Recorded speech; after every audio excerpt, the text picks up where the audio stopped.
Hey there, fans of the strange, dark, and mysterious. If you're into stories that make your skin crawl and keep you up at night, then buckle up because this one's a doozy. Before we begin, tell me, where are you listening from and what time is it there? The stories. Why locals avoided that highway turnout after archived tapes is, for years, people driving the old state highway between two small towns avoided a certain turnout near mile marker 91. The place looked harmless enough, a cracked patch of asphalt with a slanted guardrail, some weeds, and a broken streetlight. But those who grew up nearby said that if you stopped there at night, strange things happened. Back in 1996, a highway maintenance worker named Travis Keene was assigned to inspect storm drains along that stretch. He was 38, lived alone, and usually did his rounds before sunrise to avoid heavy traffic. That February morning, he radioed his supervisor around 4:20 a.m., saying he had stopped at the turnout near the ridge because a culvert there was flooded. It was the last transmission anyone heard from him. When the crew came later that day, they found his truck idling, driver's door open, and his flashlight lying in the ditch. His radio was still on the seat, buzzing with static. At first, they thought maybe he slipped and fell into the drainage pit, but search teams combed the area for 3 days with dogs and found nothing.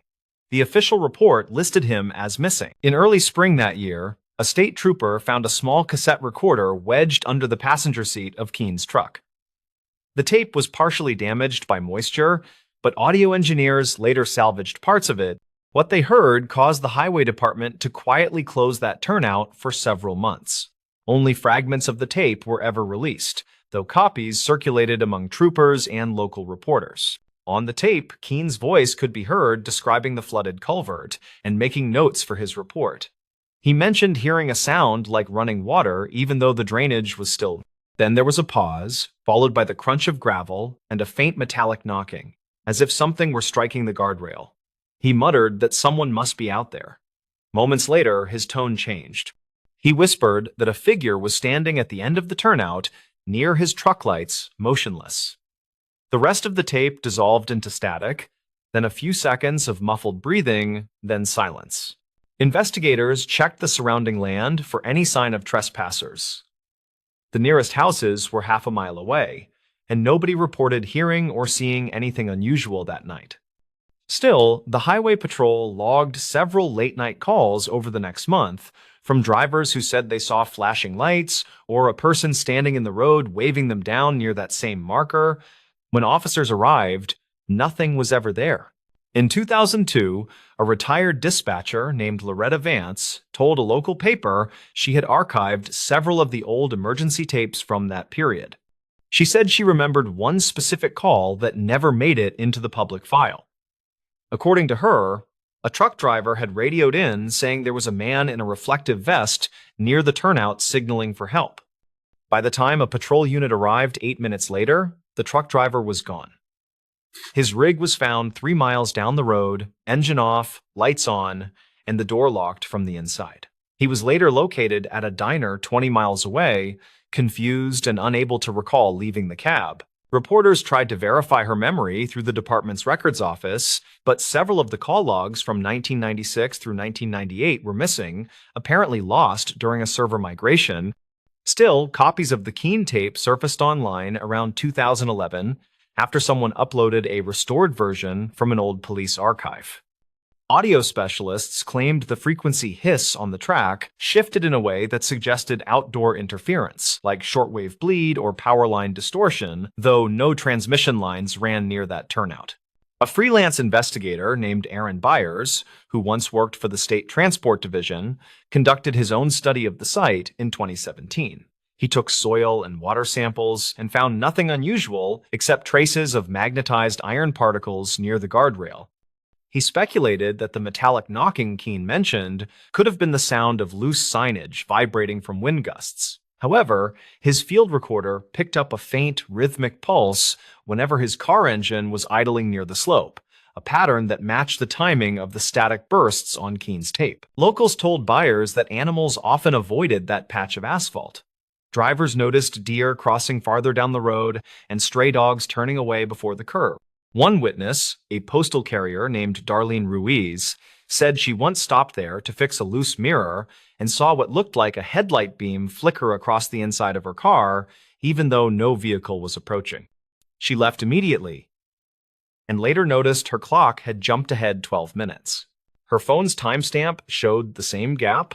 The county eventually restructured the route in 2020, adding new lanes that bypassed the turnout completely. The old guardrail was removed, though pieces of it remained piled in a maintenance yard behind the highway office.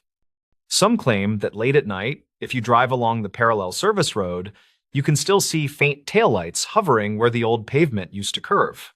Over time, the Keene disappearance became part of regional folklore, filed next to old mine accidents and bridge collapse rumors, yet certain details kept resurfacing, like the archived dispatcher notes that matched later reports, or the fact that multiple tapes contained the same background hum.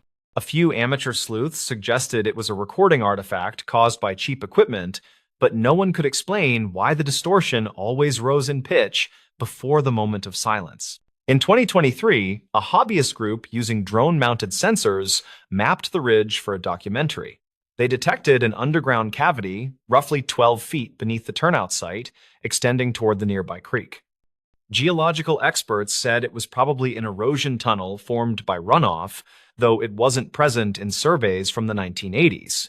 The cavity collapsed a few months later after heavy rain, leaving a sinkhole that swallowed part of the service fence. No trace of Travis Keene or his equipment was ever found in that area, but a later inventory from the transport department listed one missing flood gauge and a handheld magnetometer, both last signed out under his name. Today, older residents still tell travelers not to pull over between marker 90 and marker 92. They say sometimes, when the air is heavy with moisture and the road hums beneath your tires, you can hear faint tapping, like metal brushing metal, and a low voice reporting water levels into an old cassette recorder. Whether that's just echo carried from the nearby drainage tunnels or something else entirely remains uncertain. What's clear is that no one in town stops at that turnout anymore. The stories might be exaggerated, but every legend begins somewhere, and this one began with a man who simply vanished while doing his job. One quiet morning in 1996, the stories. Paramedic who returned a ring to the ranger station. He found the ring beneath a bench outside the ranger station after a thunderstorm cleared and left everything smelling like pennies. The inscription was shallow from wear, yet legible enough to stop him cold before he tossed it in Lost and Found. His name was Daryl Keene, 32, paramedic on the rural night unit that parked near the station between calls. He had clocked out late and planned to drive home for eggs and sleep, nothing heavier than traffic and weather. The ring was small, silver, scuffed, with 4 letters etched inside that did not match any brand he recognized. He wiped it on his shirt, felt ridiculous superstition prickle his neck, then reminded himself that metal was just metal. He walked into the station lobby where the maps curled at the edges and flyers begged hikers to sign trail registers. The clerk on duty that morning was a seasonal hire named Isabel Rusk, 26, wildlife biology graduate and coffee loyalist. She wrote the ring in the inventory ledger, asked his phone number for a courtesy call, and slid it into a tray. Dario left a note by instinct, a paramedic habit, logging time and location and weather in case someone asked later. Out in the parking lot, he replayed last night, which featured a stranded camper with mild hypothermia and a false alarm. He could not shake the ring, which was strange, because he usually forgot objects once they were filed and numbered. On his day off, he cut through town for groceries and noticed a poster at the laundromat that mentioned a missing ring. The page was sun-warped and stapled crooked, with a photocopied hand and the same 4 letters circled in black pen. The contact tear slip was gone, but a name remained that matched an old Ranger call sign he knew from dispatch.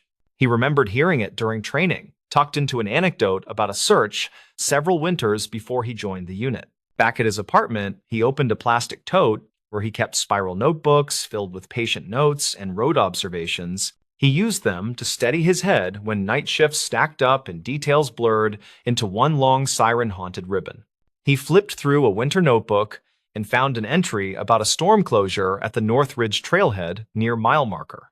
There was a scribble about a reported vehicle in the lot after midnight, and a reference to archived calls marked cold case.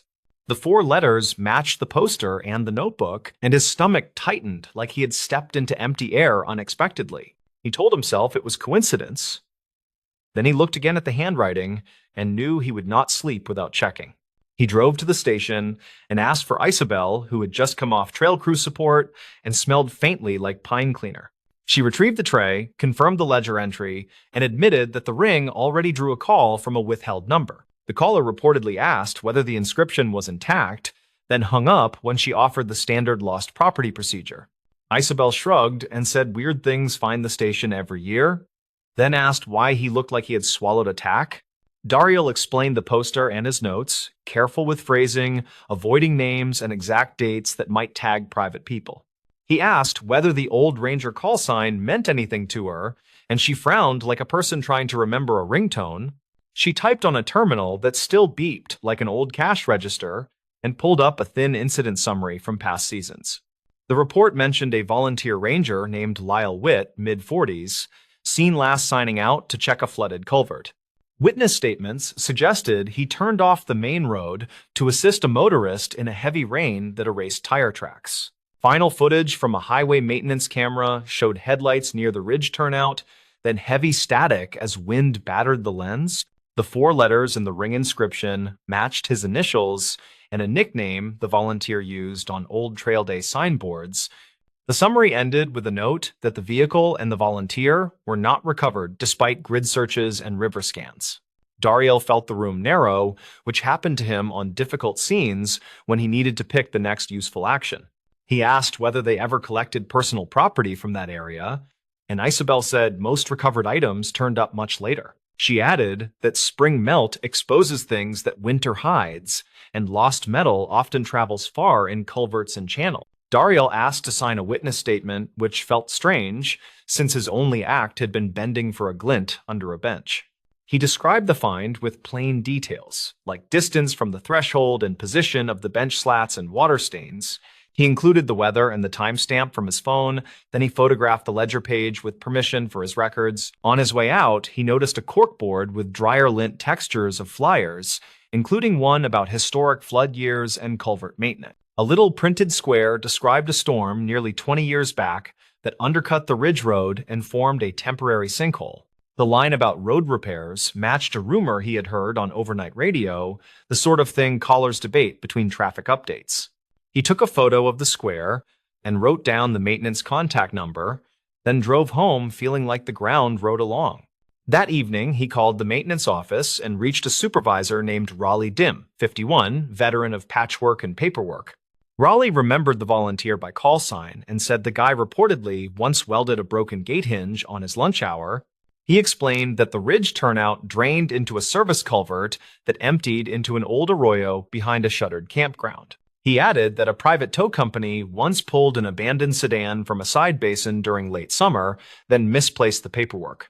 Daryl asked whether the county kept disposal receipts, and Raleigh said archived bills lived in a warehouse that smelled like motor oil. He offered to meet the next morning with access to the paper stacks if Daryl did not mind dust and swearing at faded ink. They met in a low building whose metal roof pinged when gulls landed, and Raleigh rolled out a ladder and a cart with binders. Daryl paged through invoices and found a line item for a recovered vehicle from the ridge vicinity after a storm year. The receipt lacked a plate number, which set his teeth on edge, but it listed a description that matched the volunteer's truck. A handwritten note in the margin directed the tow company to hold personal effects for a claim that never arrived or cleared. Daryl used his phone to scan the page, then asked Raleigh whether the side basin ever got dredged for heavy debris after storms. Raleigh nodded and said they tried, but the basin had pockets where things settled deep and stayed quiet until a new season. Back at the station, Isabel took the scanned receipt and added it to a folder that had begun to resemble a small case file. She called the number from the old poster just in case, and it rang to a voicemail that no longer accepted messages. They agreed not to speculate out loud, which is how responsible people hold a line between curiosity and harm to private families. Instead, they requested access to dispatch logs from that storm week, using internal email channels and precise language about inventory continuity. The logs showed multiple calls reporting a stalled vehicle and disappearing taillights near the ridge turnout around the same time. One archived call captured a voice asking if the station had a spare chain, then cutting out as thunder rolled over everything. Dario listened and felt a human scale of time, the way a minute expands when weather takes over and simple plans collapse. He thought about why the ring would end up under the bench unless someone placed it, then pictured stormwater spreading like a net. Isabel checked the station exterior and found a grill over a drain that emptied near the bench after long downhill runs. She traced the channel on the maintenance map and saw a path from the arroyo through a culvert that cut beneath the parking lot. It sounded improbable at first, then they considered how small objects ride water differently than larger debris during heavy flow. A ring could slip past grates like a coin tossed to luck, then settle where turbulence died and janitors swept after hours. They walked the route during daylight and marked scuff lines from past flows, following pebbles like breadcrumbs to the station edge. At a low grate, they found a snag of twigs and a strip of cloth that might be from a work shirt pocket. Isabel bagged the cloth and labeled it for possible testing, though neither expected much, and both respected quiet possibilities. They logged locations and took photos from eye level and boot level, then stored everything in the folder that felt heavier daily. That night, a withheld number called the station again and left a message that asked whether the initials were still visible. The voice sounded older and careful, and the caller reportedly asked about stainless versus silver, then thanked someone who had not answered. Daryl suspected a relative who wanted privacy, so he did not push for a callback through caller lookup that might bruise boundaries. Instead, he asked Isabel to post a simple notice that an item was found, with identification proof required and no description. 3 days later, a woman arrived with wind-bitten cheeks and an envelope of photocopies of Trail Day signboards and old photos. She introduced herself as Marnie Witt, 50, postal clerk, and said she believed the ring belonged to someone she once knew. She produced a photocopy of a volunteer roster with initial marks that matched the inscription style and the spacing between letters. She also brought a scanned image of a birthday photo reportedly taken at the station picnic where the ring first appeared on a hand. Isabel followed procedure, asked neutral questions, and requested a description without revealing any difference between steel and silver. Marnie said it was silver and scuffed from manual work, and the letters were done with a cheap engraving pen from a hardware counter. She had no interest in press or drama, only closure regarding a box of things that never found a rightful shelf at home. She did not ask about remains or rumors, and the room felt like a church hallway, with voices quietly minding the floor echo. Daryl watched her study the ring like a person watching weather, accepting change without bargaining. Then she nodded and held it close. She signed the claim form and thanked them for record-keeping, then said she planned to take the ring to a quiet spot and breathe. After she left, Daryl and Isabel sat silently with a folder that could be closed even without answers that win headlines. They updated the file with non-identifying language, noting that the event remained unresolved, but an item found its probable keeper.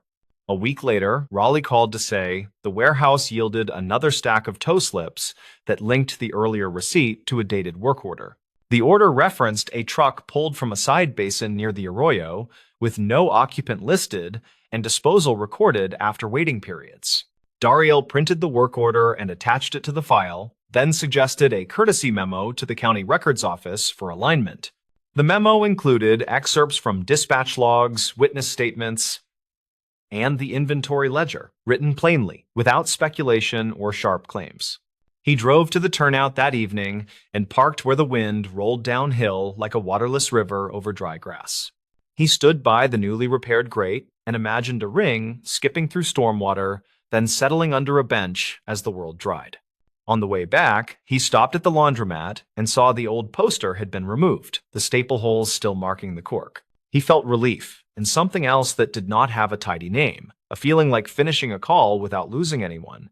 At the station, Isabel had taped a small note above the lost and found that read, "Inventory matters, please describe details patiently." Daryl smiled because he knew how patience saved lives on ugly roads, and how tiny facts often carried heavy conclusions silently. He wrote a final entry in his notebook that summarized the chain of events, using timestamps and neutral phrasing like a field report. He listed his own doubts and how they changed, which he did after tough nights, so future him remembered the shape of useful doubt.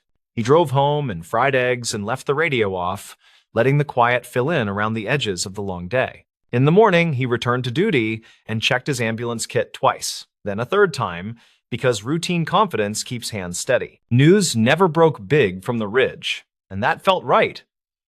Because families deserve weathered truths without strangers guessing for sport. The station kept the folder in a locked cabinet with a slip that directed any future inquiry to records with gentle formality.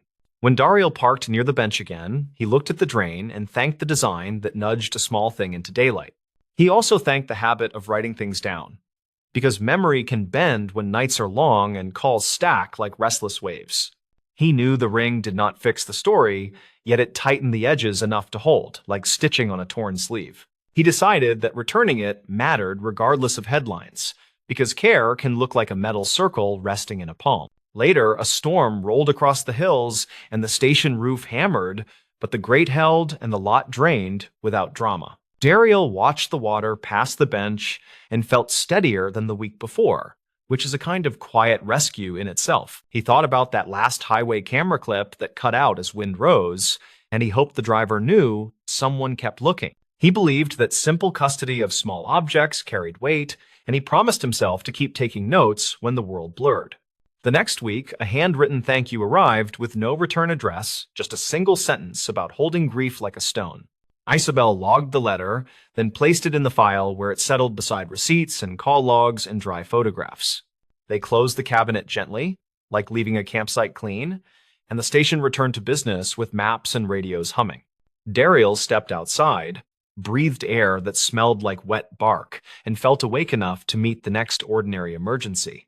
He walked past the bench and saw nothing shine, and that unremarkable view felt right, like a road that finally held its line. The stories. Night guard who logged footsteps, no camera recorded. The guard wrote down 8 distinct bouts of footsteps inside an empty building, and the cameras showed nothing all night. 2 separate motion sensors tripped near the same hallway, yet playback displayed a silent corridor with only the exit sign glow. His name was Barrett Lorme, 42, a night security officer at a regional logistics hub off a county road. The building sat between a rail spur and a belt of trees, and the company shipped auto parts and appliances. Barrett worked the 10 to 6 shift in a brown uniform that always smelled faintly of dust and coffee. He carried a flashlight, a radio, and a phone that hooked into a dispatch line, and he liked the quiet. He had a simple goal that Tuesday night in early spring, finish his rounds and sign off incident-free by dawn. He had brought a thermos of soup and a paperback, planning to spend the downtime in the small control room. He checked the weather and watched rain move in thin sheets across the lot lights. He thought about replacing his shoes, since the tread had started to squeal on polished tile. The incident started just after midnight, when he heard measured steps across the second-floor mezzanine. He was finishing a log entry about a storm alert, and the sound came clean and steady through the ceiling. He checked camera feeds for the mezzanine, but the screens showed still aisles and palleted boxes.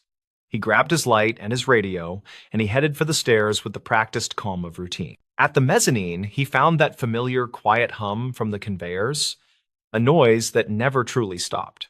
The footsteps repeated behind him, like someone matching his pace near the rail that overlooked receiving. He pivoted fast, saw only empty air, and a red light blinking on a camera dome. He walked the length of the aisle while noting the time, and every time he paused, the steps seemed to pause. He logged the first occurrence at 12:15, wrote down the location, and continued his route. On the next pass, he heard them again near the battery storage closet, crisp against the concrete. He spoke into his radio, more for procedure than comfort, and announced that he was investigating a possible trespass. He found the closet locked and the seal unbroken, which did not help his nerves. From the control room, recordings later showed a hallway with nothing but reflected light pooling against steel doors. The microphones in that area were old and tinny, yet they caught a faint rhythm that matched walking. The time code on the feed read 12:18, which matched his scribbled note from the clipboard. He wrote a second entry because repeated anomalies meant paperwork, and paperwork meant patience. By 1:20, the steps had moved to the long corridor past the break room, and Barrett felt the hairs rise on his arms. He had switched to his backup flashlight after the primary started to flicker, which made the hallway feel longer.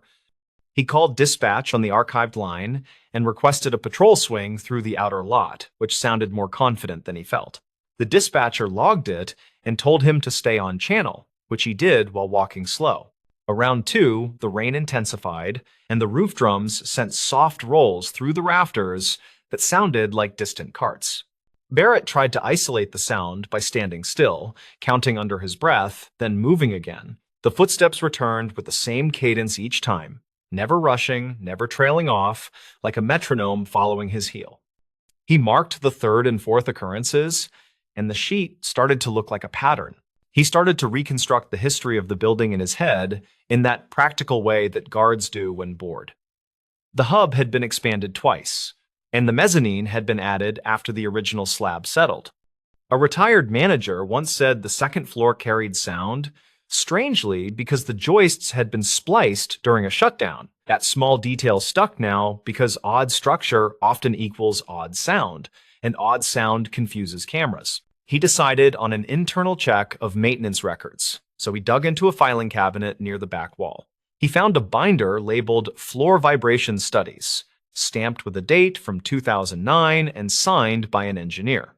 He skimmed line items and saw mention of a resonance under certain loads and a recommended brace that was never installed. He took a photo on his phone, more habit than plan, then heard the steps again behind the door. He opened the door fast and swung the light through dust and metal shelves, and nothing moved. He stepped inside, closed the door, and waited until the air felt heavier, then walked, which pulled the sound along like a shadow. He spoke low into his radio and said, "Test." And he heard a soft reply through the ceiling that sounded like his own voice. He marked the fifth occurrence, then circled the time twice because the echo trick felt wrong. Barrett called the shift supervisor at home, a man named Gilles, and left a calm message. He explained that sensors popped twice, cameras showed clear, but audio suggested movement that matched his pace.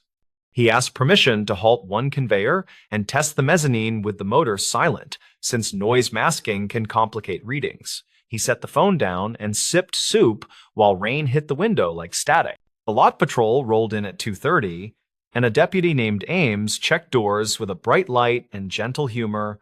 Ames wore a jacket that looked older than the car, and he liked to tease Barrett about hobby detective work. He came inside, listened near the break room, and heard the steps when Barrett moved, then nodded like a man hearing an old song. He wrote a short note on a card and suggested they check the time sync on the cameras. Barrett pulled up the system configuration, and a small detail finally jumped out where he had not looked. The network video recorder had synced to a time source that shifted during a recent firmware update.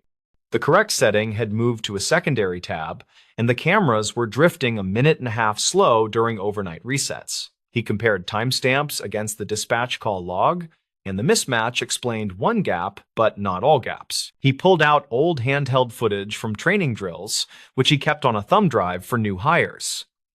A clip from 2019 showed a tour up the same staircase on a quiet Sunday night. The trainer had mentioned that the mezzanine acted like a drum when a person moved near the expansion joint. In the background, steps mirrored the instructor in perfect time, and the camera, pointed into the void, recorded nothing but sound. Witness statements from shipping staff added another layer. Since people love to tell small tech stories when asked kindly, a forklift driver said the mezzanine cameras had been moved 2 years earlier after a near miss with a swinging hoist. The new angles covered the rails and aisles, but created a narrow dead zone where a parapet shadow swallowed detail. The guard had never noticed because no one had reported anything in that exact strip. At 3:15, Barrett and Ames did a careful test.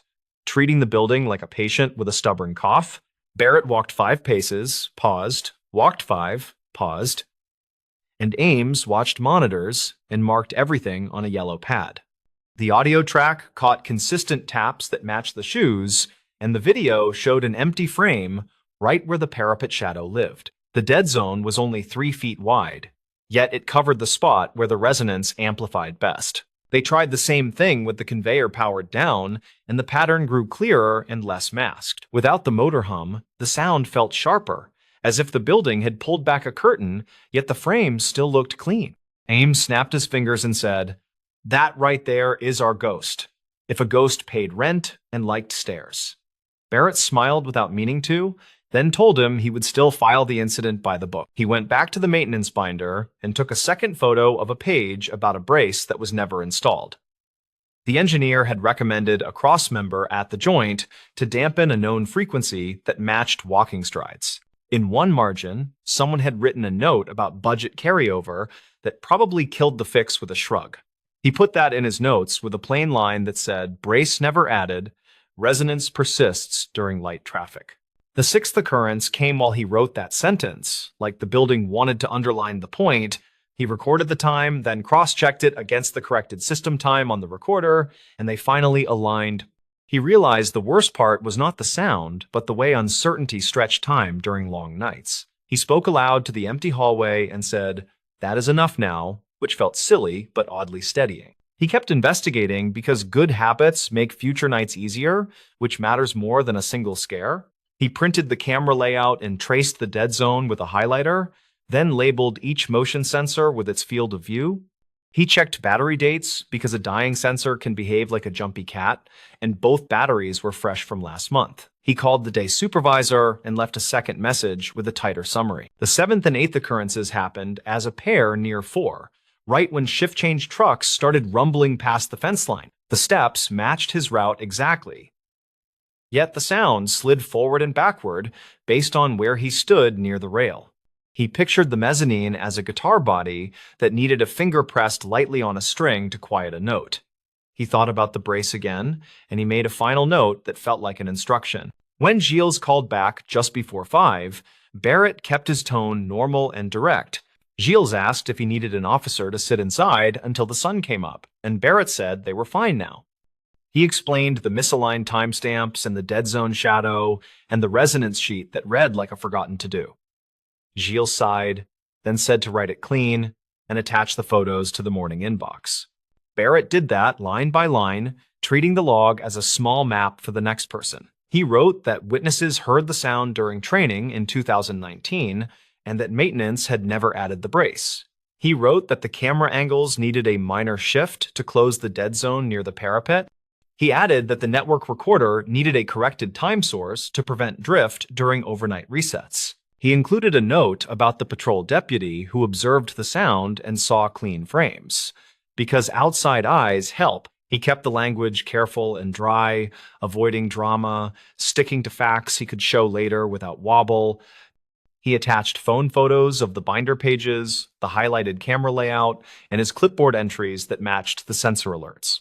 He finished by recommending a temporary closure of the area until the brace could be installed. Sunrise cleaned the edges of everything, and the building felt ordinary again, which was a relief he did not say. The rain slowed, and a gull rode the wind over the rail spur, which made him laugh at himself for being jumpy. He locked the mezzanine door and placed a bright cone at the landing, because simple signals beat superstition every time. He poured the last of his soup into a paper cup and let the steam warm his nose. When the day shift filed in, Barrett handed the report to the receptionist and nodded to the warehouse lead. He told the lead to keep people off the mezzanine except for essential work, and the lead agreed with a tired salute. Ames waved from his car and drove off with the easy confidence of a man satisfied by a solvable problem. The place returned to its ordinary clatter, which was the best sound in the world that morning. In the weeks that followed, the company installed the missing brace and retuned the camera angles by a small degree. A contractor ran a new line to the time source, then logged the change and initialed the tab with a neat signature. The steps never reappeared in the same way, according to follow-up notes and archived calls from later shifts. Barrett replaced his shoes and kept working nights, because quiet had always been the goal. If anyone asked about the story, he told it straight, and he never padded the edges to make it spooky. He said that buildings remember their mistakes in the shape of their echoes, and a cheap fix can teach a loud lesson. He said that cameras can lie without malice if someone nudges their clocks or points them an inch left. He said that good logs can save an hour of fear, which felt true every time he wrote a line. By summer, the mezzanine felt like any other walkway. Not a drum, not a stage, not a mirror for footsteps. The report lived in a drawer with other small sagas of night work, each one patient and plain. Barrett liked that the truth did not need big words or legends, just careful notes and people who read them. He had found the sound and given it a reason, and the reason made the building quiet again. The stories. This abandoned cabin is a warning trap in winter. The old cabin beside the county line looks empty from the road during storms. Yet a warm porch light appears. Drivers aim for it when whiteout wipes the world because a light means shelter, or at least a neighbor. Rhea Calder is 36 and works as a county snow operations supervisor, and she keeps a spiral notebook of storm anomalies. She shows up before dawn, checks blades and salt loads, and marks complaint calls with a thin blue pen. Her goal this morning is simple. Get the ridge plowed before the school runs, then swing by a trouble spot. The spot is a bend near an abandoned mining cabin, where people keep calling for help when the sky goes white. The incident that changes her plan starts with two archived calls that ping the same mile marker and both mention the same porch light. The first caller said the light flicked on like someone waved them in, and then their SUV sank past the axle in drifted powder. The second caller said he saw reflective stakes like a private driveway, and he trusted the stakes and followed them in. Rhea drives out with a plow and a county ranger, and the wind pulls spindrift across the hood like milk. She idles beside the bend, then walks the last stretch on a packed lane that should not exist. The lane is narrow, precisely the width of a small plow, and the snow on its edges shows a scalloped bite that her crews do not leave. She studies the porch light, which is wired to a salvaged marine battery and a hockey puck-sized solar panel. The cabin window is boarded, yet bare footprints cross the porch, and the snow on the mat is tamped smooth with a boot heel. A battery radio inside clicks on and off on weather band, then goes silent like a timer has died. A tow truck appears before Rhea can call the last caller back, and the driver waves from a bright red cab. He introduces himself as Tully Grange, and he says he just happened to be nearby, which is unlikely on a weekday morning before the bus runs. He backs toward the trapped SUV with a practiced arc, then stops when Rhea holds up a hand. "This is county equipment," she says. And he shrugs, then says he can wait in the pullout. She notes the pullout was not there last week, because she passed here in a smaller storm and saw only brush and drift. The fresh gravel under his tires is a tan quartz blend not used by their supplier, which her crews call peach pit gravel because it stains gloves. Complication lands in small details that refuse to match, and details are the only honest witnesses in bad weather. The reflective stakes near the porch are county colors, yet the plastic sleeves are slightly glossy, which means hardware store knockoffs. The stake spacing mirrors a county driveway template, yet the end flare is reversed, which a training manual would not allow. She opens her spiral and writes the count of stakes and the order of colors, then photographs each with her phone. The ranger sets a trail camera on a fence post, angled at the bend, and another on the porch beam, both tagged with the hour and coordinates. Rhea pulls a corner of the mat and finds 2 zip ties and a clipped wire, both wet from this morning, not last week. Investigation moves step by step when the storm pauses and the phones ring less, so she visits a gas station near the turnoff. The clerk says a red tow truck fills up on calm days and buys coffee for anyone who mentions the cabin. A retired school bus driver named Lauren Ibarra stops for a paper, and he says he saw private plow tracks peel off before the storm, then vanish in wind. She requests dispatch logs for the past 3 winters and filters for that mile marker, then highlights clusters that pair with heavy snow. Callers mention the same porch light, the same reflective stakes, and the same quick tow arrival, which dispatch marks as helpful. She watches a dash cam clip from last month where the light clicks on as the hood swings left, then the video ends with a soft crunch. Archived calls from 2021 mention a ham radio voice that says shelter is nearby, and then silence like a squelch cut. A volunteer firefighter says in a witness statement that the cabin used to be a safety cache and now nobody claims ownership. A Forest Service mail thread she prints at the office says the cabin fell off the map after a boundary change in 2019. Rhea returns with 2 crew trucks and a trooper who knows every rancher along that ridge, and they wait for nightfall. A thin moon slides behind blown cloud, and the porch light pops alive at the first gust, soft and steady like a welcome sign. A compact pickup rolls up from the far side with its lights off, then a figure hops out and crouches at the porch corner. The ranger whispers that the figure holds a small remote, and the light changes from dim to bright after a thumb tap. Rhea steps forward and says, "Good evening," and the figure bolts toward the pickup, then slips where the packed lane meets churned gravel. The trooper covers the exit with his lights, and the pickup idles in a pool of steam, and the figure surrenders with hands up. They identify him as a subcontractor to Grange Recovery, and his jacket pockets hold a keychain remote and 2 spare batteries. Zip ties match the ones under the mat, and a roll of reflective tape matches the stakes, which are cut to driveway template lengths. He says he was only maintaining a safety light and keeping the lane open, which is not a service the county requested. Rhea stays methodical, because motive hides under habit, not speeches that arrive too fast. She asks where the gravel came from, and he says a supplier in the valley, yet the receipts in his glove box show a hardware warehouse 2 counties south. She asks why the radio trips a loop on weatherband after the door opens, and he says it helps people feel calm. She compiles a timeline that starts with a bridge closure 3 winters ago, which pushed navigation apps toward this county road. Drivers used the cabin light as a wayfinder during whiteouts, while their maps insisted the bend belonged to a safe connector. The subcontractor and a partner groomed a false lane with a small plow, then dragged a lure line past the porch to a drift. Vehicles followed the stakes and the shine, then sank where the wind always filled the cut, and then a tow contract appeared fast. The subcontractor had a scanner tuned for dispatch, and he shadowed snow squalls, then nudged the light when a hood turned. The porch light served as both promise and bait, a warning tone that pretended to help while herding people toward trouble. The twist clicks when Rhea notices something everyone else ignored, because details are stubborn and patient when money moves. The stakes used county colors, yet the white stripe appears cream at dusk, which happens when old tape yellows in cold. The county only switched to that tape after a backorder last spring, yet the stakes showed last winter, which means someone copied and refreshed. She pulls a photo from the first cluster of calls and zooms on a stake that leans at a slant near a spruce.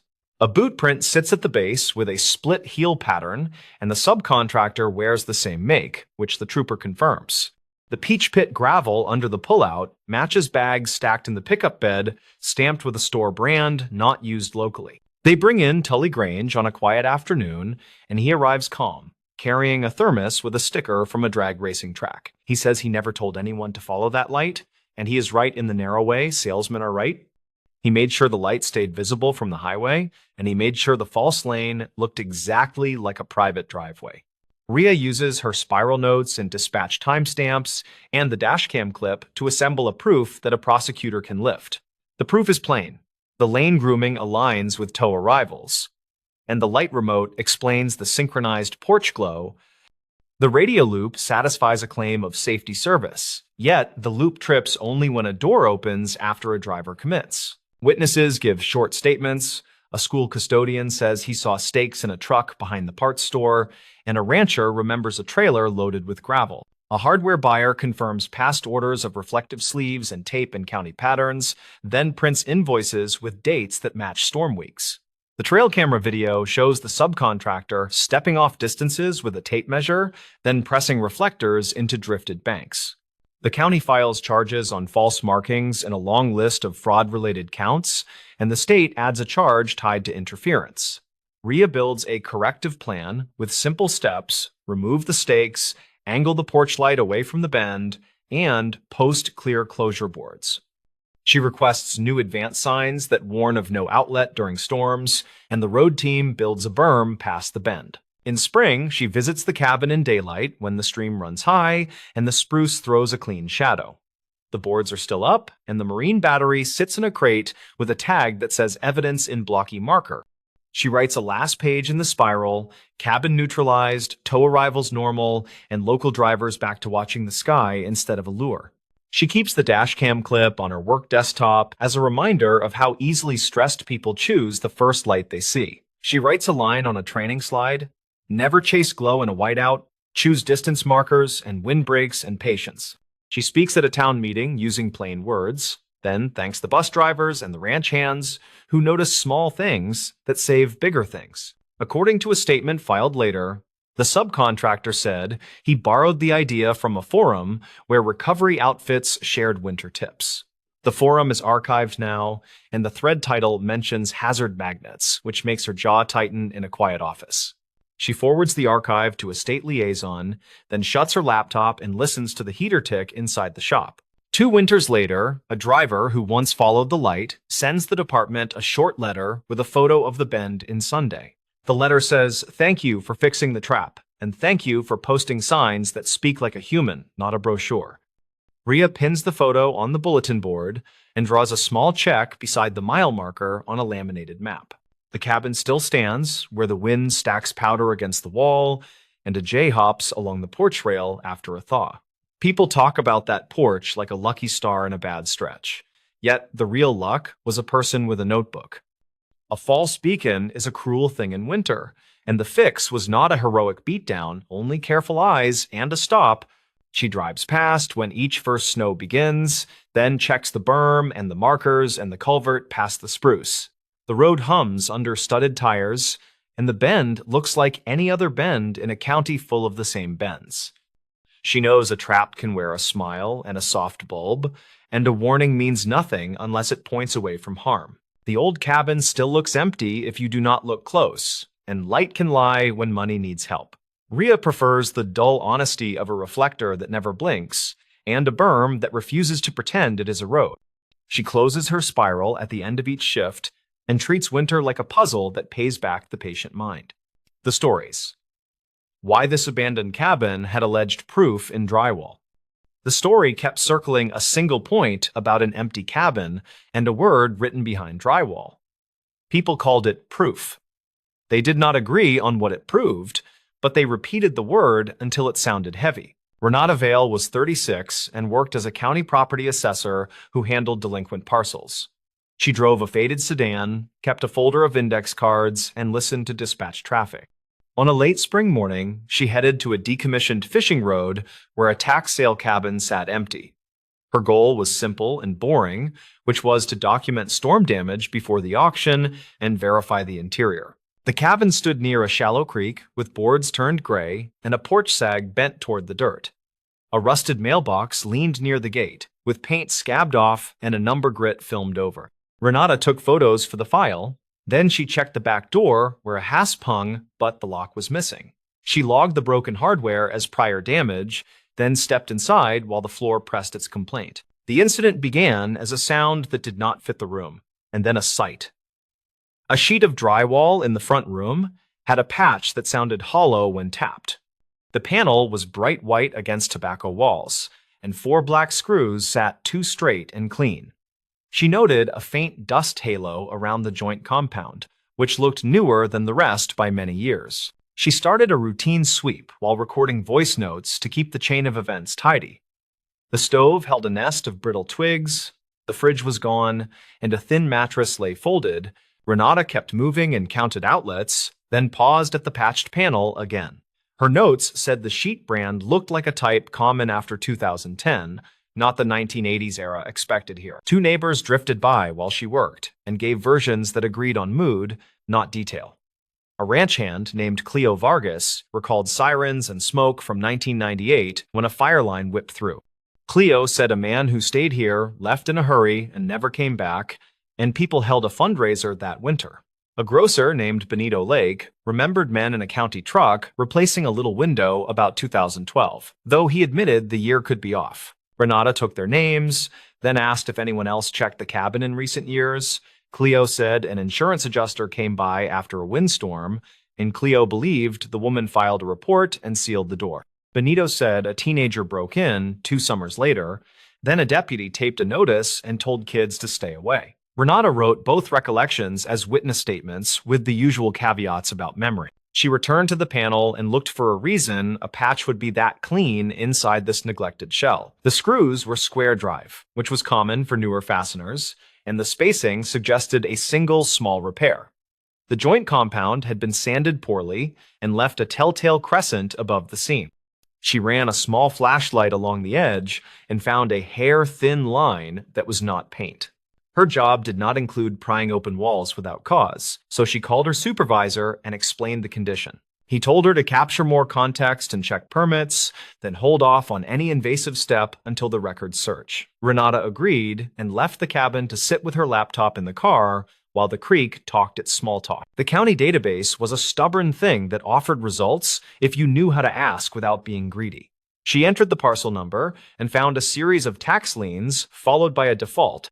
The permit history showed 2 entries worth attention. First, a window replacement request filed 2011, then a drywall materials purchase noted by a grant program 2015. The second entry surprised her, since the grant was designed for weatherization, not interior repairs. She cross-checked the vendor list and saw a receipt from a hardware store 3 towns away. The purchase line item said half-sheet gypsum and screws, with a date in early summer 2015. A note mentioned a volunteer crew and a case number from the sheriff office. Renata paused and rechecked the address to make sure she was not mixing properties.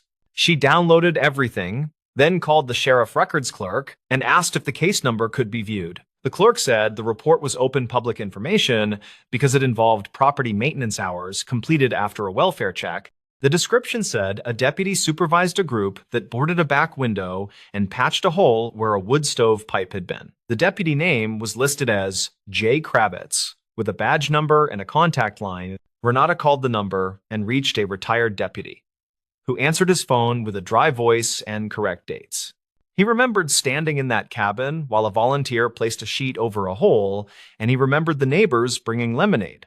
He also remembered boys laughing because someone had drawn a cartoon in dust above the refrigerator space. Renata thanked him and asked if any record included interior photos from that day that could be released. Kravitz said he took 3, which he felt comfortable sharing if the clerk confirmed the release path. The email reached her 10 minutes later, with 3 small images showing a 2-clean patch, a bent stovepipe, and a blank wall. The timestamp read 2015, with an hour that matched late afternoon shadows.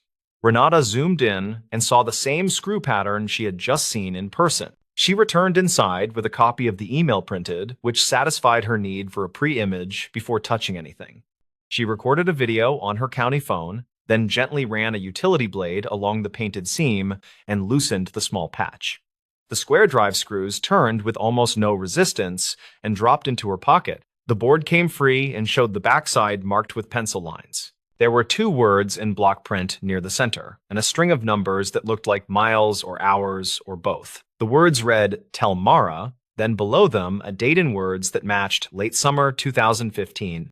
A thin arrow pointed toward the upper corner, where someone had tucked a sealed plastic bag with a micro SD card. Renata did not touch the bag, since she already had more than enough cause to stop and phone this in. She stepped back and spoke to her phone, as if it were a witness who needed comfort rather than patience. She said she had an evidentiary find, likely tied to a case report from 2015, and she described the board condition. She then called her supervisor and said she would hold position and request a deputy to document chain of custody. Her voice felt steady, which helped, and the creek still talked. The responding deputy arrived from the nearest substation and followed a familiar script at a deliberate pace. He photographed the panel, bagged the micro SD card, then requested a second unit to confirm signatures. He also asked Renata to repeat her steps for his body camera, which she did, and her voice stayed calm. He wrote "Tell Mara" in his notebook and underlined the date, then asked about any person by that name in the area. Cleo returned when he saw the cruiser and stood at the fence with a careful expression that suggested curiosity and worry. He said a woman named Mara used to work at the gas station near the highway, and she moved inland after the big fire. He believed she dated the man who once stayed at this cabin, whose name people rarely said anymore. Cleo said the man had a brother who fought with him over debt, which was rumor, and old rumor at that. Renata kept the witness statement straight and did not chase speculation because theory makes friendly noise but muddies facts. The deputy asked dispatch to check archived calls around late summer 2015 for any mention of the station or the creek. Dispatch later replied that an incomplete emergency call pinged a tower near the old highway with a man's voice saying "wrong truck" before the line died. The call was never connected again, and the dispatch note listed a response that found nothing conclusive on the road. The investigators gathered all of this and began to lay a clean map of what the drywall might mean. The board was patched during a small volunteer day led by Deputy Kravitz, who remembered no note then because the drywall face was clean. The writing was on the backside, so whoever wrote "Tell Mara" likely wrote before installation or wrote during installation and then faced the board inward. The micro SD card fit the same logic, since it had to be tucked away before final screws. The sheriff tech opened the bag carefully and previewed the card on a laptop while Renata stood near the doorway. The card held a few small files and one audio clip that was less than a minute long, with a man breathing hard. A voice said, "Mara." Then there was a scrape sound. Then the voice said, "Wrong truck? Check mile marker 12. Then silence. The text said the file metadata matched a late summer date, 2015, which matched the pencil note. The deputy asked Benito about mile 12, and Benito said a vanished reflector stood near a turnout everyone used for tire chains. He said the place was not on maps, but everyone knew it by a crooked pine and a faded mile stencil. A second unit drove there and found an old-cut bank with broken bottles and a rusted number plate choked by vines. That team then called for a grid walk and a metal sweep, which turned up a torn piece of a license frame.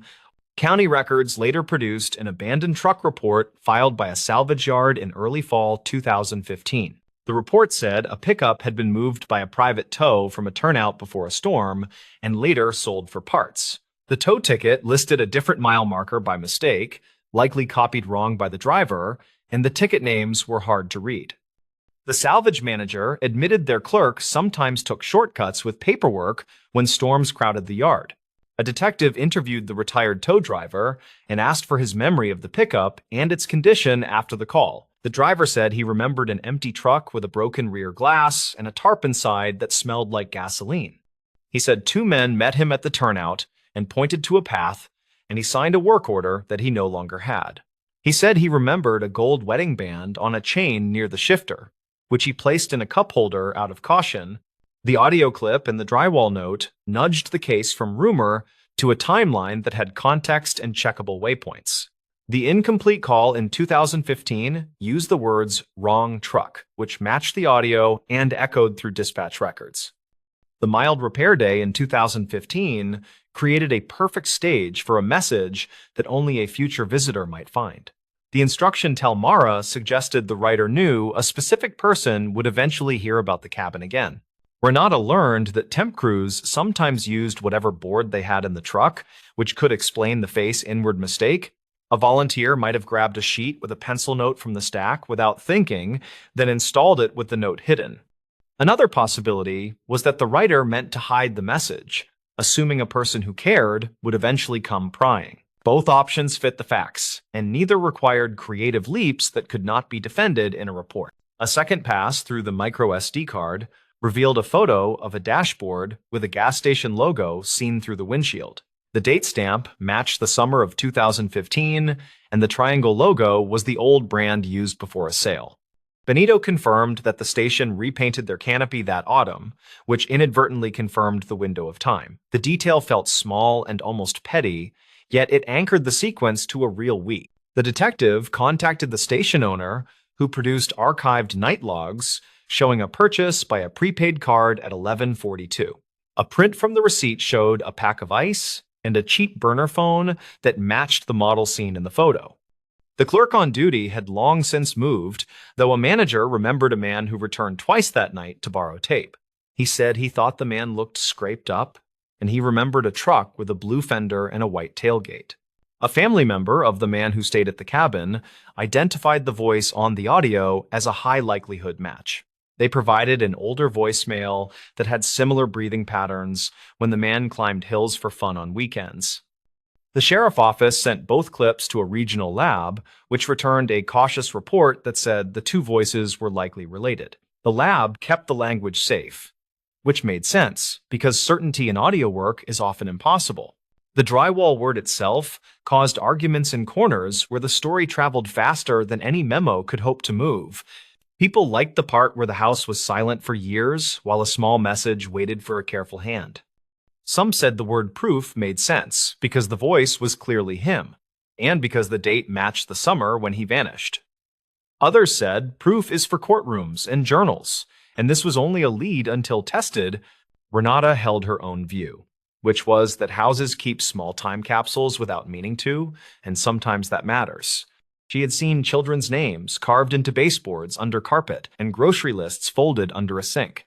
She had also seen unsafe wiring stuffed into a cereal box and tucked inside a wall, and the box told its own story. People leave messages wherever they can, hoping someone decent will listen someday when it counts. The case shifted again when a trail crew found a piece of a phone shell near mile marker 11 during a separate survey. The shell matched the burner model bought that night, and nearby crews found a patch of old stain on the soil. A lab swab reported that the residue was fuel, which was consistent with the tow driver memory of gasoline smell in the truck. A chain of steps formed that linked the turnout, the audio clip, and the tow yard path. Mara was located by a social worker who knew 3 different last names for her from utility records. She met with investigators in a room that smelled like coffee, that had been reheated many times and left to think. She said she had not heard from him since that summer, and she cried in a way that was lightless but dry. When told about the drywall note, she put her head down and whispered that he tried to fix things and always left notes. She agreed to listen to the clip, then nodded and said the words were his when he felt cornered by debt and fear. She said wrong truck made sense because his brother drove a similar model and people mixed them up when angry. She said mile 12 meant the turnout where they used to watch road crews because he loved slow machines more than sleep. She asked if the word proof meant she could stop imagining him as a ghost in every passing pickup. The detective did not promise anything, which was the right call, and said the message mattered more than rumor. Mara said that was good enough for now, and asked if she could visit the cabin to see the panel with her own eyes. Renata met her there with Cleo and Benito nearby, and they all stood quiet while the creek kept talking. Mara touched the pencil words like a fingertip prayer, then laughed once, small and sudden, because the handwriting was his. The county eventually sold the parcel to a quiet bidder who planned to reclaim lumber and leave the footprint for a garden. Before the sale, the sheriff office returned the panel to the property with a sealed sleeve that covered the message. A small plaque nailed to a beam recorded the date in words and the name of the deputy who first supervised repairs. It did not use the word proof, which felt right, because the wall was more than a verdict. Reporters asked Renata if she believed the drywall solved anything that mattered, and she answered with careful honesty and patience. She said it solved whether the cabin hid a message, and it offered a direction for facts to continue breathing. She said the board changed a rumor cloud into a line of checkable points that connected people who had waited years. She also said that what you call proof depends on the room you are standing in and the weight on your heart. The story kept circulating, and people kept walking that turnout and counting the faded stencils with respect and quiet. They looked for signs that someone had tried to speak in a tight corner and had chosen an odd messenger. They bent close to drywall, then stepped back and saw a small room that finally felt less like a tomb. They understood that time can hide a message, and sometimes the wall just needs a steady hand and a simple blade. When Renata thinks about the cabin now, she remembers the hush when the board came free and the pencil marks appeared. She remembers Cleo and Benito telling careful pieces and retired Deputy Kravitz recalling lemonade in a little paper cup. She remembers that proof is a rough word for a gentle thing, which is a voice asking someone to tell a person named Mara. She believes the house did what houses sometimes do, which is hold a note until the right listener finally arrives. The stories. Never follow hazard markers from that highway turnout. The warning was simple and unglamorous, according to incident notes kept by the county office. The markers near the turnout reportedly changed positions overnight. Calder Ruiz was 42, and he worked as a traffic sign technician who logged odd reports. He drove a white service pickup, carried a clipboard, and kept a cheap digital recorder for quick notes. He had a plain goal that morning, which was to verify a complaint about missing reflectors. He planned to check mile marker signs, take a few photos, and head back before lunch to file a routine update. The highway ran through scrub hills and freight yards, with a turnout used by truckers and roadside vendors. The spot felt unremarkable, except for a slanted ditch and a concrete culvert with a narrow access grate. A vendor named Orla Finn had filed the first report 2 weeks prior, according to archived calls. She sold tamales from a van, and she told the dispatcher that reflective markers appeared one morning where none had been. She said the markers led not along the shoulder, but down toward the culvert. She also added that her friend nearly drove into the ditch after following the line at dawn. Calder treated such claims with patience, and he had learned that small rumors often hid simple maintenance errors. He expected some prank with stolen cones or a set of survey flags placed by a contractor in a hurry. The turnout was quiet when he parked, and the wind pushed grit against his boots in little waves. He saw the usual chevron sign, the battered guardrail, and 2 cracked plastic markers leaning near a pothole. He walked the shoulder and took photos, counting faded hash marks and a torn strip of reflective tape. He spoke 3 short notes into his recorder. Then he crouched to examine a set of fresh adhesive pads near the grate. He found a footprint pressed into the powdery dirt between the road and the ditch. The heel had a square pattern, and the toe area looked scuffed sideways as if someone shifted quickly while lifting weight. He looked back toward the vendor spot and saw Orla's van roll in behind him with a sputter. She waved from the window, and he waved back. Then she parked and stepped out with a thermos and a paper cup. "You picked a windy day?" she said with a quick smile. "Something new happened last night. It moved again." Calder kept his tone casual, because people shared more when no one made a big show of expertise. He asked what she meant, and she pointed to a row of small reflective buttons arranged along the gravel like breadcrumbs. He followed the dot pattern with his eyes and saw how it led down the gentle slope. The dots curved right, skirted the drain opening, and ended near the culvert mouth where the grate sat partly ajar. He took more photos and a measurement. Then he pulled a glove and tested the grate with a light tug. It shifted with the gritty squeal of old metal, and a faint smell of machine oil rose from the dark. Orla poured coffee and set it on his tailgate. Then she said she had a witness. A night guard from the freight yard told her he had seen a pickup here after midnight, and the guard thought it belonged to utilities. Calder asked if the guard gave a plate or description, and she nodded slowly while searching her phone. She had texted herself a note, which named a green pickup with a white magnetic sticker on the door. He logged that detail and thanked her. Then he walked the turnout again to find any scrap of packaging. Behind a clump of saltbush, he found a cardboard sleeve from reflective pavement dots with a partial supplier address. He called the number listed on the sleeve, and a receptionist confirmed the dots shipped last month to a paving subcontractor. The name matched a company that often handled minor patching, which made the dots less mysterious. He left a message for the subcontractor, then he returned to the grate and peered into the culvert. Air moved with a faint metallic whine, not from wind alone, and he heard a rhythmic clack like a tired fan. Near the grate hinge, he spotted a new bolt that did not match the others. It had a bright finish, and it sat barely finger-tight, which suggested someone opened the grate often since the last inspection. He checked his records on the tablet and found the culvert marked clean in early summer. He had signed that report himself, and there had been no mention of special hardware, which sharpened his attention now. A highway trooper pulled in as the wind picked up, and the patrol unit idled beside the vendor van. The trooper introduced himself as Officer Laird, and he said dispatch had pinged him after Orla's call. Calder appreciated troopers at scenes like this because traffic safety turned on small collaborations. He walked the trooper through the dots, the loose bolt, and the unknown pickup. Then he asked for a quick shoulder closure. With the shoulder blocked by the cruiser, he lifted the grate with a strap and set it aside slowly. The culvert was a rectangular tunnel of poured concrete, and the floor held shallow water moving with a steady push. The fan noise grew louder, and he traced it to a box set against the interior wall beyond the opening.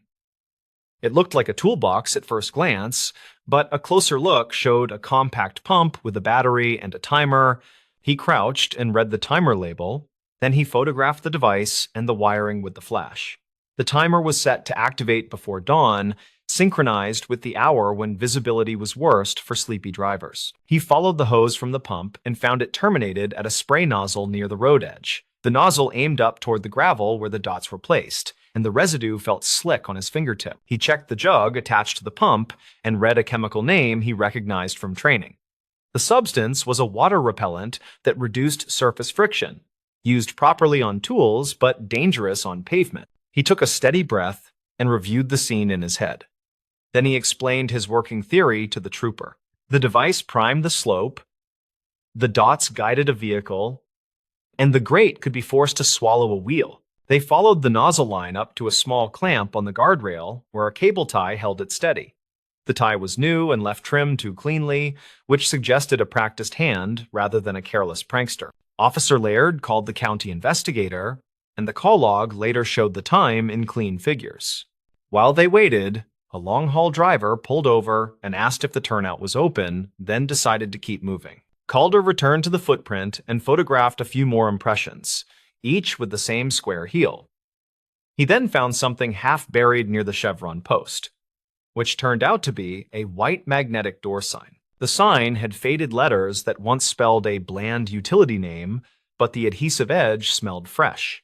He wrapped it in a trash bag and placed it gently in a plastic bin from his truck. The county investigator arrived with a camera and a calm voice, and she listened without interrupting as Calder summarized. She then asked Orla about the near crash, and Orla mentioned a delivery van that swerved at dawn. Orla said the driver never reported officially, but he left a voicemail on her phone with a quick apology. He had followed the reflectors into the slope, then jerked the wheel when the front tire slipped on the wet gravel.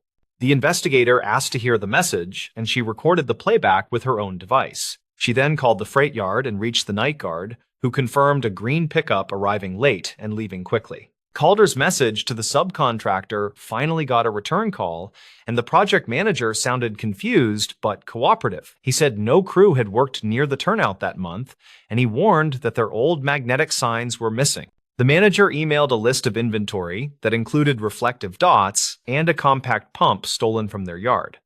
He also mentioned a former employee who had left angry messages after being let go for safety violations. The investigator requested the former employee's name for her notes, and the manager provided it along with a last known number. He then forwarded a statement from a foreman who claimed the ex-worker knew that turnout well. Calder reviewed his photos and realized the dot's position near the culvert matched a layout used in temporary lane closures. The spacing looked intentional, and the curve guided a driver toward the grate with deceptive precision. The investigator noticed another detail while kneeling near the new bolt that Calder had flagged earlier. She pointed out metallic dust on the ground and a tiny notch on the bolt head, which suggested frequent wrenching. They widened the search radius and found a stash buried under a stack of broken asphalt chunks.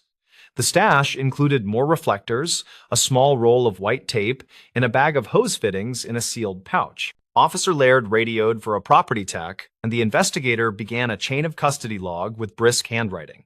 She photographed each item where it lay, then bagged them and labeled the bags with location notes. Calder stepped back and considered the pump timer again, and he did a quick test under the investigator's supervision. He set the timer to 1 minute, and they watched a fine spray coat the gravel near the culvert mouth. The evidence lined up into an unlovely picture, which pointed toward deliberate confusion rather than roadside mischief. The dots provided a path, the spray reduced friction, and the grate hinge allowed a channel to swallow a tire. The investigator checked records for recent calls in the area, and she found 3 reported near misses over 2 weeks. Each call described a vehicle that skidded near the turnout after dawn, then regained traction and drove on. A parts receipt tucked beneath the stash added another strand. When the property tech unfolded it slowly, it listed a specialty bolt from a hardware store, and the timestamp lined up with one of the near-miss mornings. They visited the small hardware store after finishing the scene, and the clerk remembered the buyer by a tattoo. The description matched the former employee, and the clerk said the man paid cash and spoke little. Back at the office, Calder compiled his notes into a clean sequence with times, names, and small physical facts. He attached his photos, transcribed his brief recordings, and wrote a neutral summary that linked each item carefully. The county forwarded the package to a regional unit that handled roadway tampering cases with quiet focus. An investigator from that unit later contacted the former employee and documented a series of shifting explanations. According to a summary circulated at the end of the month, the former employee eventually admitted visiting the turnout. He claimed he had tried to stage a demonstration after a contractor dispute and insisted no actual harm was planned. He reportedly said the pump could not spray enough to cause a skidding hazard, which the unit's test disproved.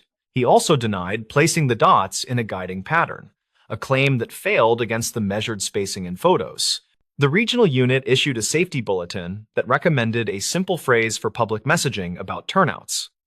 The phrase advised drivers not to follow hazard markers from unusual positions near unlit exits or drains. Calder returned to the site after the bulletin, and the grate had been replaced with a fixed hinge and locking bar. The guardrail had fresh bolts, and the vendor spot held 2 official signs warning drivers to stay on the paved shoulder. Orla waved him over and handed him a tamale wrapped in foil while the wind finally calmed. She thanked him without ceremony, and he nodded and said the county would keep checking until the simple things stayed simple. He took one last set of photos for the file and listened to the highway hum roll across the ditch. The turnout had the same bones as before, yet it felt steadier now that the false path had been cleared. He thought about how easily people trusted bright markers on dark mornings when coffee had not quite landed. He knew most hazards were loud and obvious, while the quiet ones sometimes wore official colors and waited patiently. On his drive back, he passed a truck that drifted within its lane before settling, then held straight.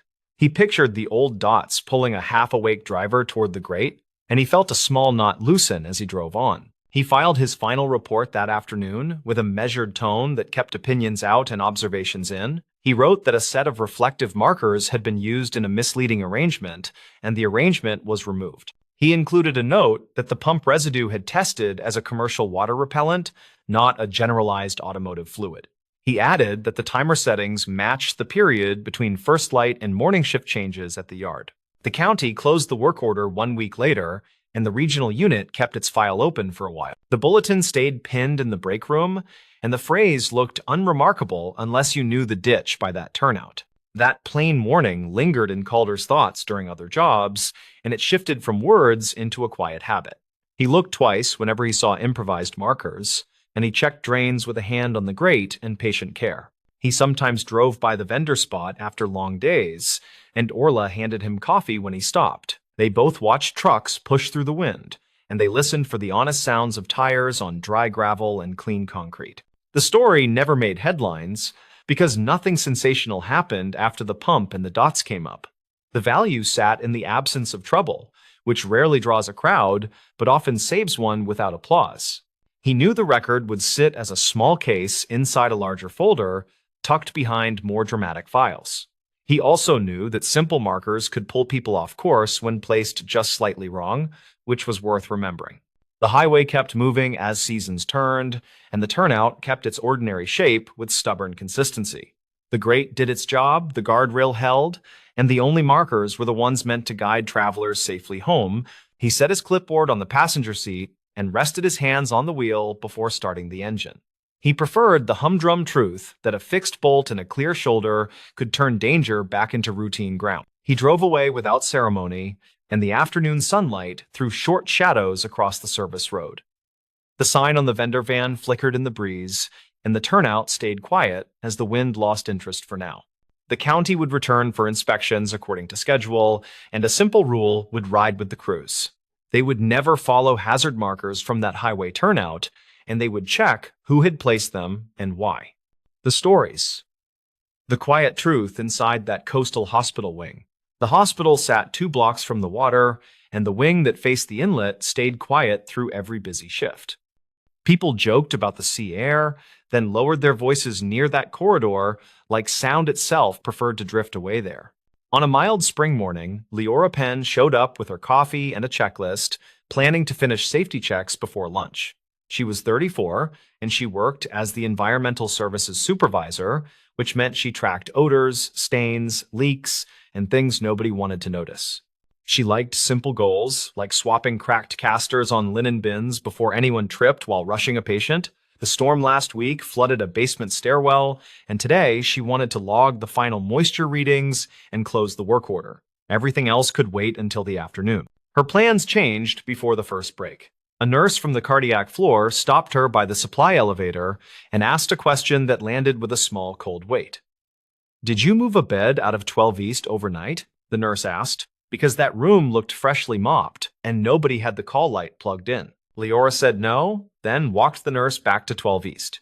The room held a made bed, smooth as a catalog photo, the kind of smooth that usually meant empty or staged. The call light cord curled like a quiet reminder, and the plug lay against clean tile. The monitor cart blinked in standby, which was normal if a discharge happened, which the board said had not. She pulled her phone and checked the overnight service log. The log showed a water alarm cleared at 3:12, plus a linen delivery at 3:28, and the standard generator test at 3:30. Nothing about a bed move. The floor techs had signed off at 4, which tracked with the rotation. She felt the wing hush in her ears as they stepped into the hall. The hush was not spooky, just oddly firm, like the sound of a theater after the speakers cut. She remembered 2 other texts mentioning the same hush months ago, which she had written down as acoustic weirdness from the renovation. The walls from the pre-1980 edition met the newer drywall at shallow angles, which could bend sound enough to make a whisper vanish. The nurse pointed down the corridor toward rooms 14 through 20, which were half full after the storm transfers. "You ever notice the alarms sound softer here?" she said, "even with doors open." That question turned a small worry into a task. Leora thanked her, then called Rafi Soto from facilities, who was 41 and worked nights on chillers and pressure monitors. Rafi said he could meet her after he ran a test on the pharmacy air handlers.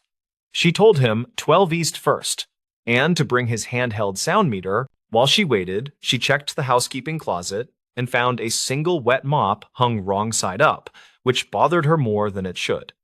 The rag bucket held 5 clean tags, which meant 1 tag missing.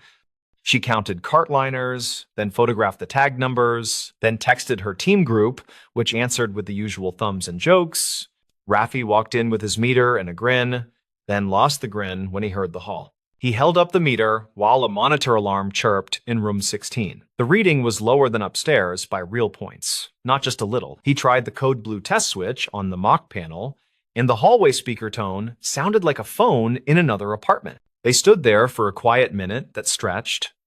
She felt the cool push of air on her ankles, like a vent trying too hard. Rafi crouched and checked the gap under door 18, then looked at a ceiling return. "This wing was set for negative pressure during a flu surge," he said, "and someone forgot to return the dampers.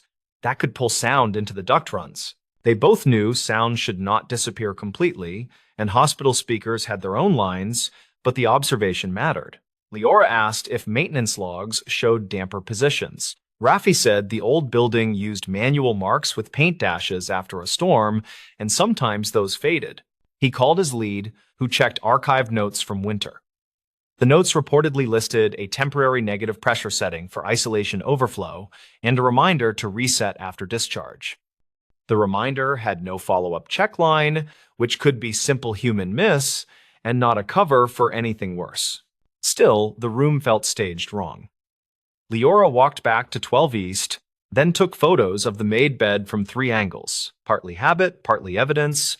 She opened the closet and found a folded patient gown without a size sticker, which was nothing by itself. She checked the Sharps container seal, then stepped into the bathroom and looked at the floor drain for silt patterns. The ring looked clean in a way that suggested a recent rinse, not a final deep clean. She called central coverage and asked if a float nurse had swapped rooms overnight. The charge nurse checked dispatch logs for bed control and found a 1-minute call at 3:29 that dropped before anyone spoke, which felt like a butt dial or a cold finger hitting end. The caller ID showed the station handset in this wing. Leora went to the security office and asked for hallway footage.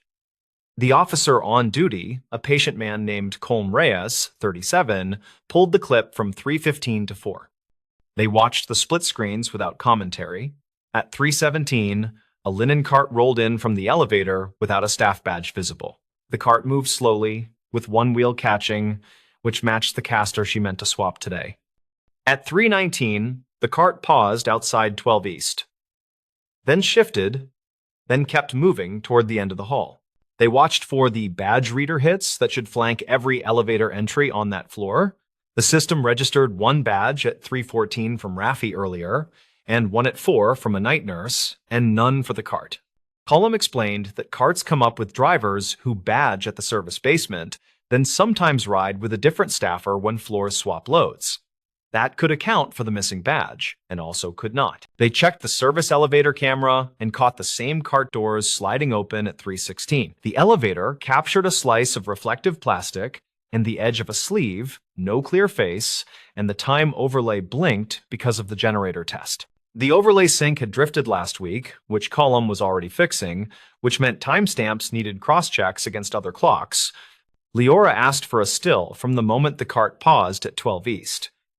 Colm printed a page with the grainy frame that showed the cart handle and a sliver of the room placard. She carried the print back to the wing and held it near the door under the light.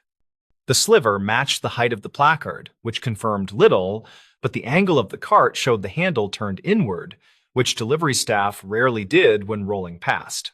She took out her moisture reader and checked the wall behind the bed. The numbers showed dry, which fit the recent mopping. She checked the strip beneath the bed casters and saw a thin gray smear that did not look like dust. She swabbed it with a clean wipe and noted a faint powdery drag on the cloth, not slippery like floor finish. She sent the wipe to Central Supply with a note asking for a basic powder test, which was really a habit from her last job at a larger facility. In that job, she once traced a peculiar residue back to construction dust tracked from a blocked stairwell, which explained an odd cough cluster that week. She had learned that small housekeeping notes sometimes solved problems everyone else framed as strange luck. By late morning, she had a sketch of the corridor on her clipboard with marks for return vents and speaker positions. Raffi walked the ceiling path and found a junction where two return lines met above room 15, which could create a pressure sink if one line pulled harder. He said he would check the damper blades for manual marks, then pulled down a tile and sighed at a rusted screw. "This wing is like a ship that forgot how to float," he said, which she appreciated. A nurse from 19, an older man named Keaton Ward, 49, stopped by and mentioned something from Winter. He said he heard a voice on the hall speaker one night that sounded like a whisper on a phone, just one word that might have been wait. He filed the report with his supervisor and chalked it up to a bleed from the intercom test. He offered to show his written statement, which he kept in a folder because he kept everything. His statement matched the time when isolation overflow ended, which lined up with the damper story. Leora worked through lunch and built a timeline with the clearest markers. The service log showed an alarm at 3:12 and a linen event at 3:28. The call log showed a 1-minute station call at 3:29. The camera showed a cart at 3:19 by the hall feed with a possible overlay drift. The badge system had no hit at the elevator at 3:16, likely because of a basement badge only. None of that explained the made bed and the unplugged call light. She checked the oxygen cylinder rack in the utility room and counted 2 empties in the wrong slots. The exchange sheets said 4 full arrived yesterday afternoon, with 2 used overnight in rooms 17 and 20. That math should yield 2 full and instead showed 1, which could be a miscount or something more routine, like a cylinder staged for respiratory and not logged. She asked respiratory, who checked their sheet and said they had pulled 1 extra for a transfer that ended up canceled, and that the cylinder sat by a stairwell for 10 minutes while a therapist helped a patient.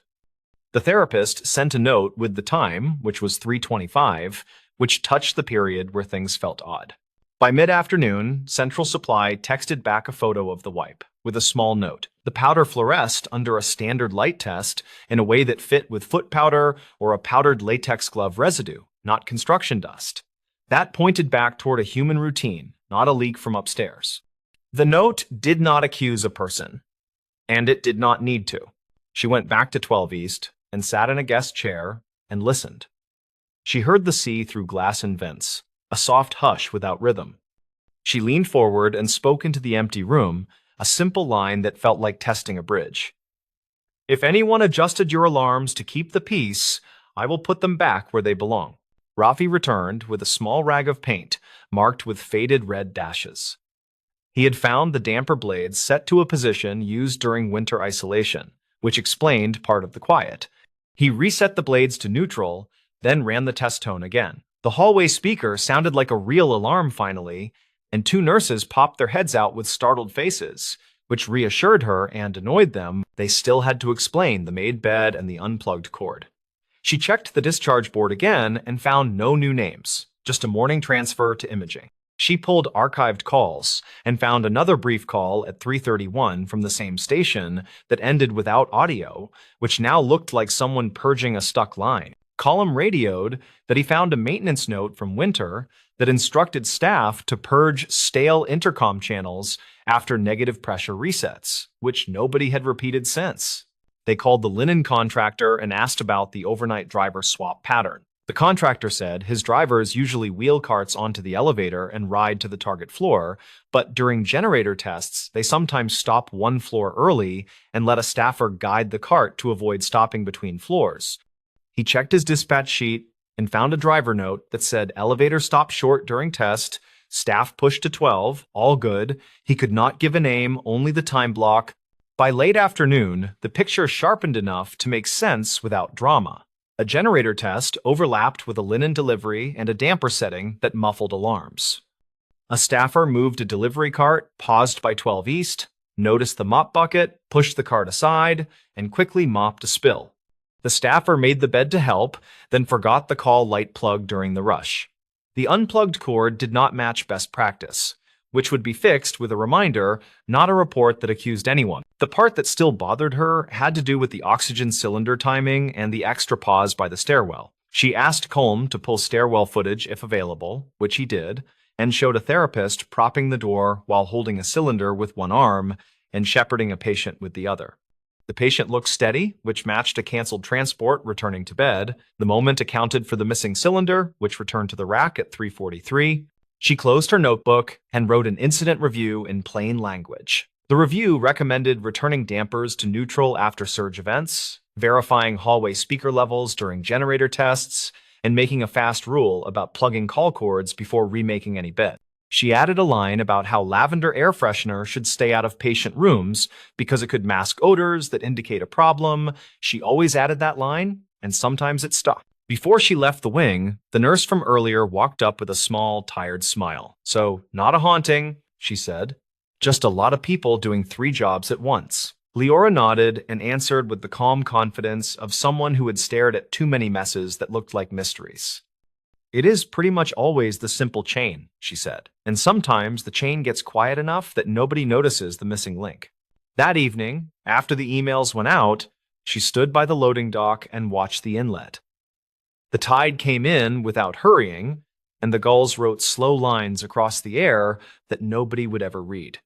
The wing would sound normal tomorrow, which meant patients would hear every beep that mattered, and staff would hear every page that counted. The quiet truth had not been a ghost, or a cover, or a headline.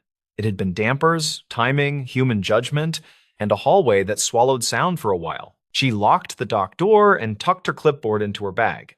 She would never tell the story with flair, because the unsung fixes never loved applause. She would remember the hush, though, and the way it taught her to trust the boring explanations first, then test them anyway.